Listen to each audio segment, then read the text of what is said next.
اس کی پہلے کوئی نہیں سے بیچارے کے ٹکڑا دینے جب سارے کائی پیر فارغ ہوئی رہنا اگر میرے تیبو ہوں تو آڑا مدانا ہوں سارا بچے تم کھا وہ نہ ٹوڑے ختم ہون تو نہ میرے تیبو بھیلا میں اب تو بارے کہ آپ کا کھلا وقت ہے تو دو چار میں بھی عرض کرتا ہوں اس کے بعد کیا سکتا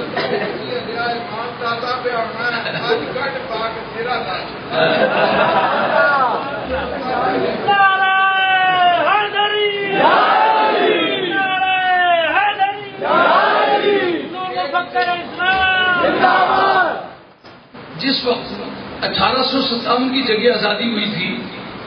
اس وقت یہ قوم کس طرح تھی 1857 کی جنگ آزادی میں تذکرۃ الرشید دو جلدوں کی کتاب ہے عاشق الہی بلیٹھی کی لکھی ہوئی ہے اس نے کہا کہ حاجی امداد اللہ صاحب قاسم نانوتوی صاحب حافظ ضامن صاحب اور یہ طبیب روحانی عبدالرشید احمد صاحب گنگوئی یہ چار شخصیتیں ایسٹ انڈین کمری کی رحم دل حکومت کی طرف سے تلواریں اٹھا کر کے مسلمانوں کو قتل کیا یار سبک سب بن کے کیوں پوچھے کہ ہم سے سر گراں کیوں ہو اس سے بڑی بھی کوئی حماقت ہو سکتی ہے جن کی پوری تاریخ زندگی غداری سے بھری ہوئی ہے آج ان کے بارے میں کیوں کہتے ہو جو کسی مسلمان کی قبر پر پھول چڑھاؤ تو ان کے نزدیک بدعت ہے اور گاندھی نہرو اور اندرا گاندھی ان کے جو مرگٹ کا خاکستر ہے اٹھا کے سر پر رکھ کے سب سے بڑے مولانا تو جلوس نکالیں وہ بدعت نہ ہو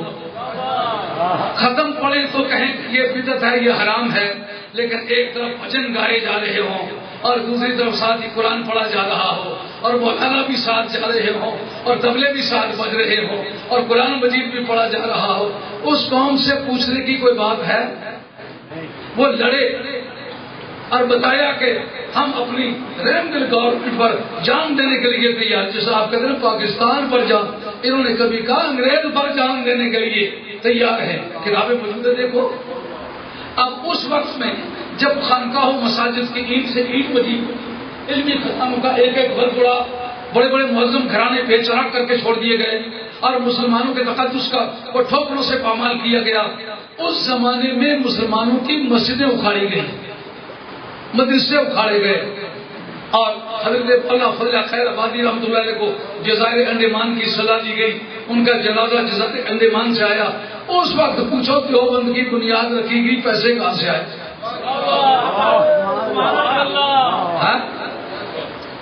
پیسے بھی کہیں سے آئے ہوں گے نا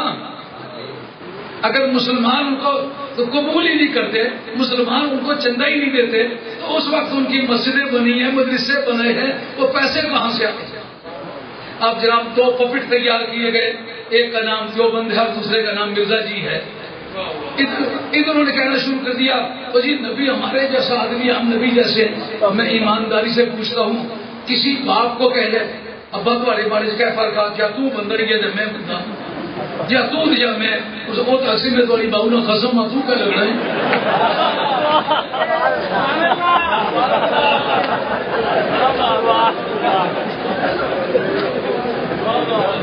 ظاہری مماثلت کو دیکھ کے اس بندر سے ایک زیادہ سمجھ لینا انہوں نے کہنا شروع کر دیا نبی ہمارے جیسا ہے اور ہم نبی جیسے ہیں اب اس صبح پریشان تھا کہ نبی میرے جیسا ہے اور میرے جیسا ہر آدمی روزانہ پیدا ہو سکتا ہے اب نتیجہ منطقیہ کیا ہوگا کہ نبی تو روزانہ پیدا ہو سکتے ہیں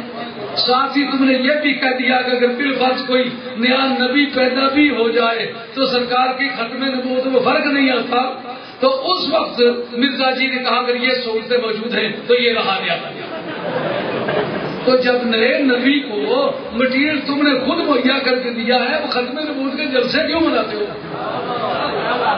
اس کا جواب میرے اپنے ذہن میں ایک آتا ہے پتہ نہیں آپ اس کو قبول کریں گے کہ نہ کریں گے بدقسمتی سے کسی زمانے میں پی ڈی ممبر تھا میں ہمارے علاقے میں چوری ہو گئی تو ہم لوگ پی ڈی ممبر ہونے کے علاوہ علاقے کے پیر ہیں باپ دادے سے ہمارے ہاتھ پر مسلمان ہوئے ہیں لوگ احترام کرتے ہیں نہ صرف میرا احترام کرتے بلکہ میرے خاندان کے ہر آدمی کا احترام کرتے ہیں دیکھا کہ چور جو ہے آپس میں ایک دوسرے کو گالیاں دے رہے ہیں تو میں نے ایک چور کو اکیلے میں پکڑ کے کہا میں نے کہا بتا اصل واقعہ کیا ہے یہ کون ہے تو کیا لگتا ہے پیرو چوری ایسا ہی کی یہ مارے نالے نے بن گیا وہ میرا بھائی مانا گالیاں پہ نکی کیا کرنا لگا پیرو چوری چھپانے میں طریقہ ہی ہے راتی رلی کی چوری کرو تو صبح پہ کے گالیاں اور رات کے وقت مل کے مرزا جی کے ساتھ چوری تم نے کی ہے اور صبح کے وقت گالیاں اسی دستور کے مطابق دے کے چوری چھپانا چاہتے ہو اگر تم ختم نبوت کی جنگ لڑتے تو جس نے صدیق اکبر نے یا محمد کا کہا تھا تم اپنی زندگی کا حرف آرزو اس سے آغاز کرتے یا رسول اللہ کے کام شروع کرتے تو پھر پتہ چلتا کہ تم ختم نبوت کے حامیوں میں سے ہو. باتیں خیال میں رکھنی چاہیے. اب اس کو پیچھے آپ لے جائیں. یہ جو آج آپ کو دہشت گردی نظر آ رہی ہے کسی زمانے کی بات ہے. ملک عبدالعزیز اول یہ کویت میں نظر بند تھا. اس زمانے میں عبداللہ اور مبارک کے درمیان جنگ تھی. ایک بھائی جلاوطن ہو کر بمبے میں نظر بند تھا. اس وقت امریکہ کی آرامکو کمپنی وہاں آئی تھی. اس کے ساتھ انہوں نے بات چیت کی اور انہوں نے کہا کہ اگر تم mechanical installation foreign affairs policy matter اور کرنسی یہ 4 چیزیں ہمیں ہمارے حوالے کر دو تو ہم تمہیں باقاعدہ اس ملک میں ایک ایسا حکمران بنا دیں گے جس کو ٹاپر کوئی نہیں کر سکے گا.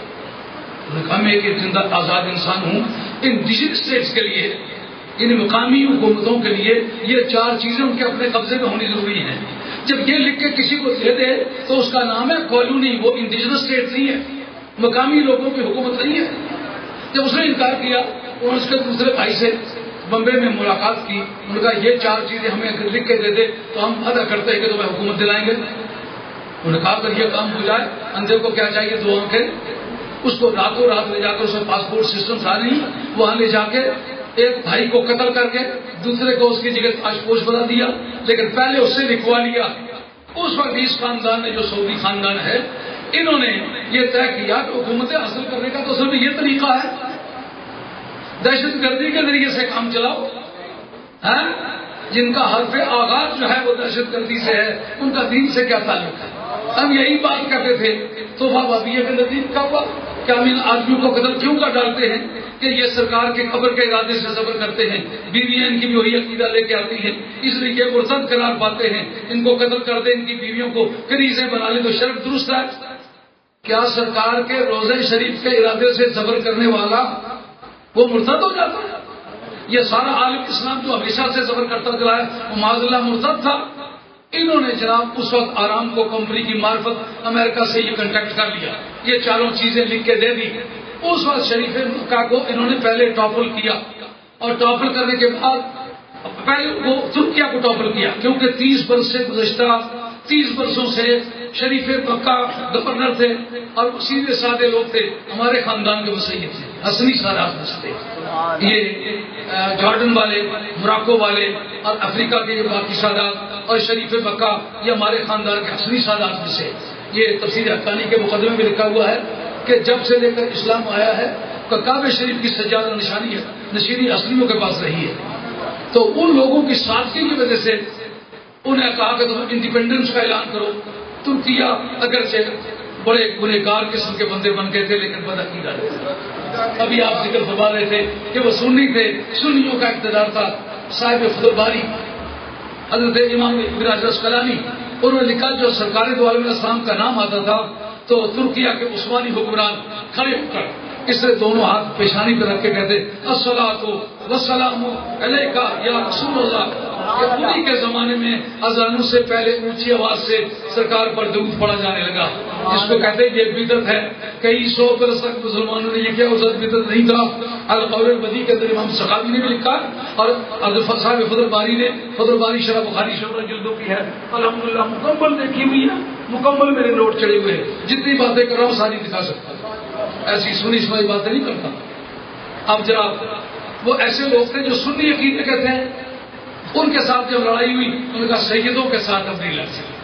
پیچھے ہٹ گئے. اب 10 سال جب ان کی حکومت گزر چکی تو ان لوگوں نے کہا ہم نے تو تمہیں لکھ کے دیا تھا اس سے 10 برس پہلے لیکن اقتدار ہمیں نہیں دلایا. اقتدار انہوں نے کہا اب تمہیں دلاتے ہیں. سیدوں کو ایک دن میں ٹاپر کر کے فارغ کر دیا. اس کے بعد ہوا کیا جتنے پیران اتنی تشریف فرما ہے